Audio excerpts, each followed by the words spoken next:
दोनों जनपद अत्यंत संवेदनशील रहे हैं, क्योंकि मौसम अनियंत्रित है और समय बारिश पड़ रही है, इंसेफ्लाइटिस की दृष्टि से, इसलिए हम लोगों को और भी सतर्क रहना है। कोरोना महामारी के खिलाफ पूरे देश के अंदर जो अभियान आदरणीय प्रधानमंत्री जी के नेतृत्व में चल रहा है, उसके अपेक्षित परिणाम आ रहे हैं। हमें व्यक्ति के जीवन को भी बचाना है, उसकी जीविका को भी बचाना है, और उसी प्रकार की रणनीति तैयार करते हुए ये कार्यक्रम पूरे देश के अंदर भी और प्रदेश के अंदर भी चल रहे हैं, क्योंकि उत्तर प्रदेश आबादी के हिसाब से देश का सबसे बड़ा प्रदेश है। इसलिए उत्तर प्रदेश अपनी प्रभावी भूमिका के साथ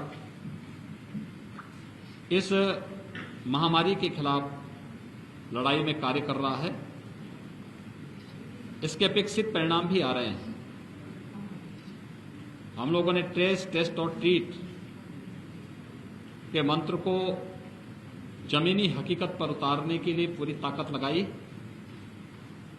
आज उसका परिणाम है कि 95% से अधिक रिकवरी रेट उत्तर प्रदेश के अंदर है।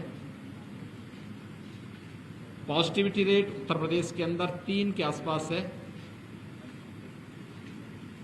सबसे अधिक टेस्ट उत्तर प्रदेश अब तक कर चुका है। 4,77,00,000 से अधिक टेस्ट उत्तर प्रदेश ने अब तक संपन्न किए हैं। हमने अपनी क्षमता को अधिक से अधिक बढ़ाया है। अगर हम टेस्ट की बात करते हैं, अकेले 24 घंटे के अंदर आज प्रदेश में 3,57,000 से अधिक टेस्ट हुए हैं,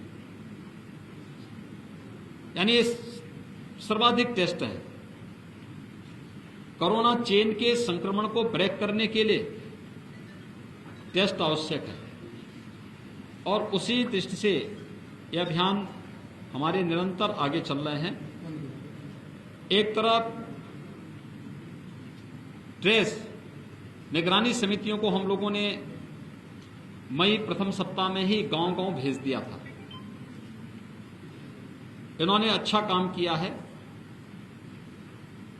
कोरोना चेन को ब्रेक करने में जहां पर जो मिला वहीं पे उसके उपचार की व्यवस्था,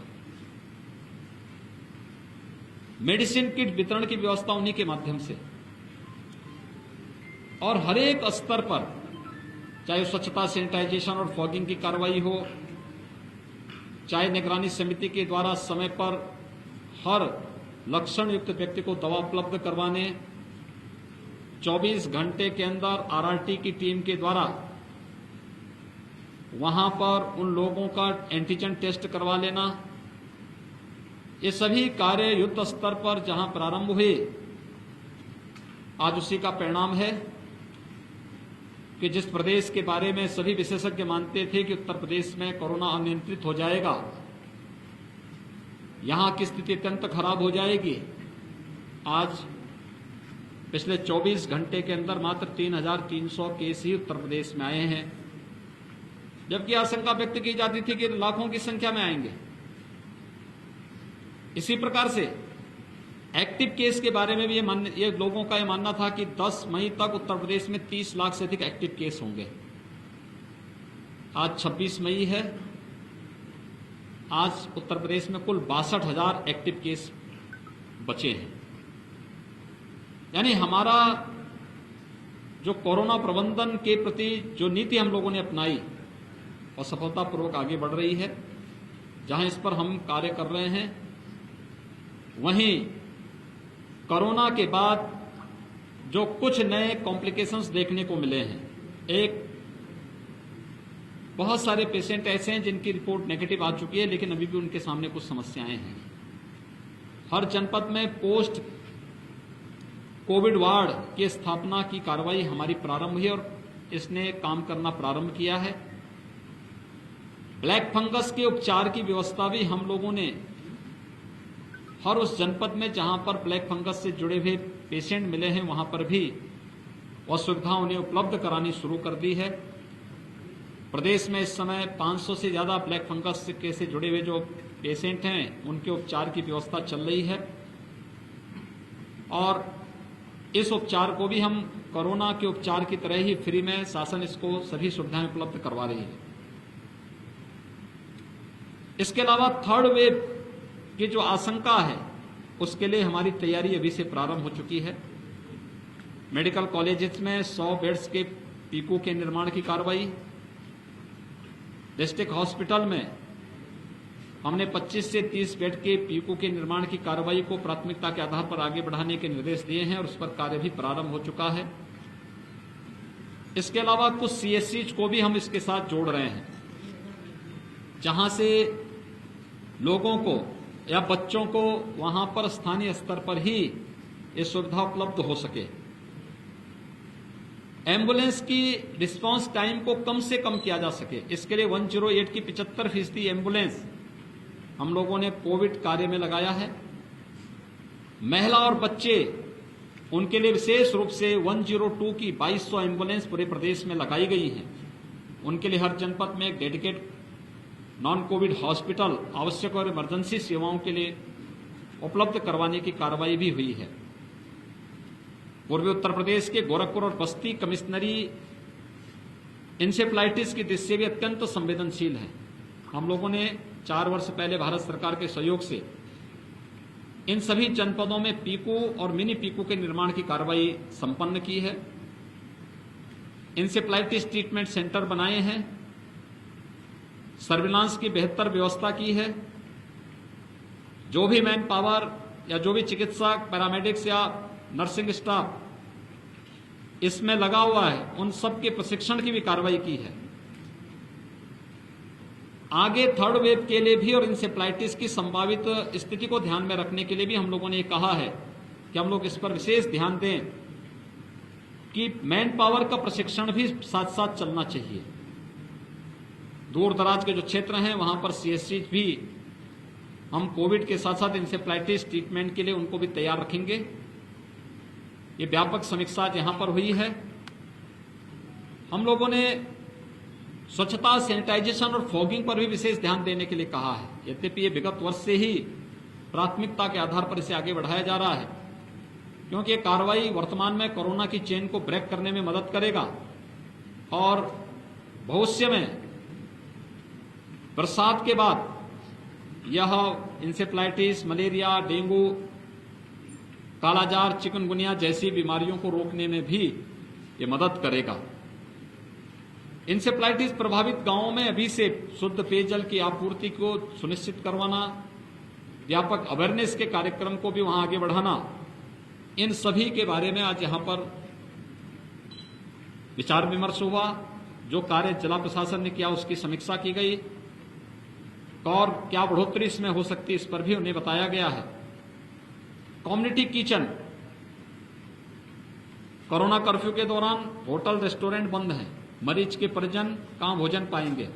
कम्युनिटी किचन के माध्यम से उन्हें भोजन की व्यवस्था उपलब्ध करवाने के लिए निर्देश दिए गए हैं।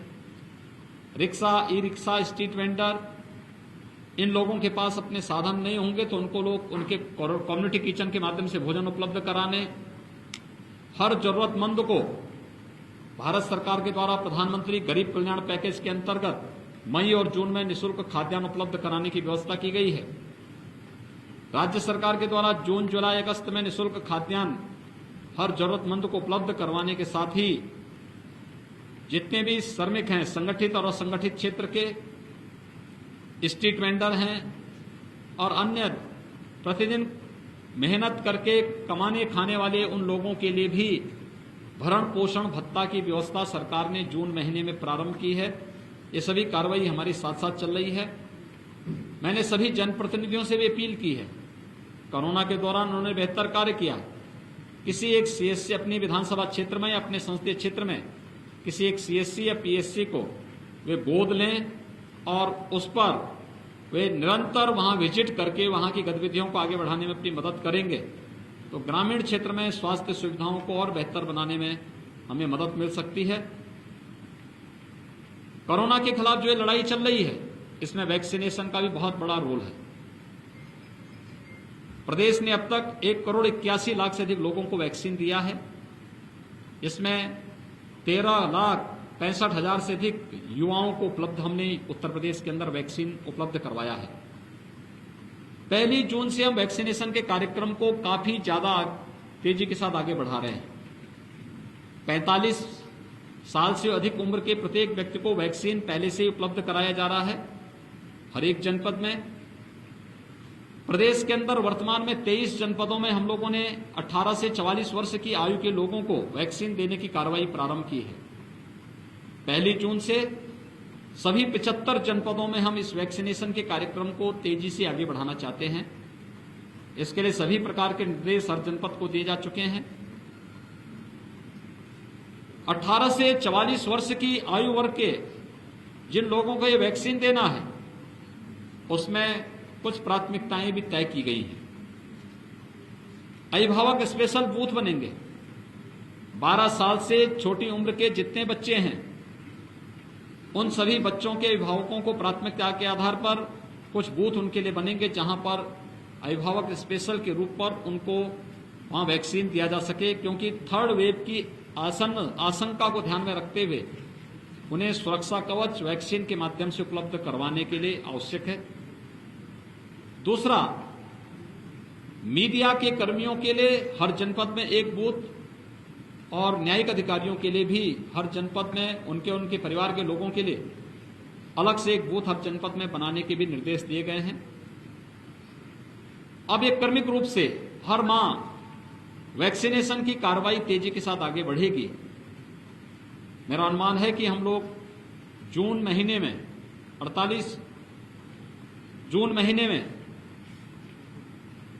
18 से 44 आयु वर्ग के 48 लाख युवाओं को ये वैक्सीन उपलब्ध करवाने में सफल हो जाएंगे। और ऐसे ही 45 वर्ष की आयु के लोगों को भी अब तक हर महीने जितना वैक्सीन दे रहे हैं, इससे ज्यादा वैक्सीन हम लोग उपलब्ध करवाएंगे। ये सभी कार्रवाई, वैक्सीनेशन का ये पूरा कार्यक्रम, जितना पूरा ड्राइव चल रहा है, ये फ्री में है और हर एक जरूरतमंद व्यक्ति ऑनलाइन रजिस्ट्रेशन करके इसका लाभ ले सकता है। मेरी आप सबसे भी अपील है कि आप लोग मीडिया से जुड़े हैं, भारत के जागरूक नागरिक हैं। कोरोना के खिलाफ देश का जो ये अभियान है, ये अभियान में हम सब की जिम्मेदारी बनती है कि हम इसका एक हिस्सा बने, लोगों के मनोबल को बढ़ाने में योगदान दें, लोगों के अंदर सकारात्मक ऊर्जा का संचार करने में अपना योगदान दें और साथ साथ लोग टेस्ट से न भागें। अगर निगरानी समिति कहीं पर किसी लक्षण युक्त व्यक्ति को चिन्हित करती है कि इसका टेस्ट होना आवश्यक है, वे लोग टेस्ट से भागे ना, बल्कि टेस्ट अपना जरूर कराएं। जिस प्रकार के निर्देश स्वास्थ्य टीम के द्वारा उन्हें उपलब्ध कराए जा रहे हैं, उसका पालन करें। और दूसरा, वैक्सीन फ्री में है, ये सुरक्षा कवच है, वैक्सीन लगाने से भी न भागें। यही मेरी आप सबसे अपील है। हाई रिस्क कैटेगरी से जुड़े हुए लोग बाहर न निकलें। कोरोना का खतरा भी बना हुआ है, केसेज कम हुए हैं, लेकिन खतरा टला नहीं है। हमें सतर्कता और सावधानी बरतनी पड़ेगी। 60 साल से ऊपर के बुजुर्ग, 10 वर्ष से कम उम्र के बच्चे, गर्भवती महिलाएं, कमजोर इम्यूनिटी के लोग, एक या एक से अधिक बीमारियों से ग्रसित कोई भी व्यक्ति बाहर न निकलें। शेष अन्य लोगों को अगर निकलना ही है तो मास्क अवश्य पहने। अगर इसका व्यापक प्रचार प्रसार अगर हम कर सकें तो निश्चित ही कोरोना के खिलाफ देश की लड़ाई विजयी होगी। ये देश जीतेगा, कोरोना हारेगा। इस संकल्प के साथ आप सभी अपना योगदान देंगे। बहुत बहुत धन्यवाद।